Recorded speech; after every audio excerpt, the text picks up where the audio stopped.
Yo, it's crayfish day mga mamin sir. Ayan, pakain tayo ng ating mga alagang crayfish.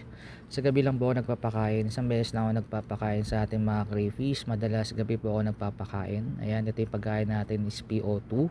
Sa mga ganyan kalaki po, pinapakain po natin dyan PO2. Pwede rin naman yung mga dilis o yung mga iba nagpapakain ng chicken. Pero ako, kung magpapakain ako ng mga hilaw, dilis lang po ang pinapakain ko at konting-konti lang. Oops, yan medyo naparami lang, konti lang po ang pakain sa ating mga crayfish. As in, sabi nga nila kukurot ka lang doon sa pagkain sa mga feeds at yun lang ipapakain mo. Ito po yung mga breeder natin, yan mga natira dyan is female, mga nag-anak na po yan, kaso nawala na yung mga partner nila na malalaki rin na male na mukbang habang nagmo-molt.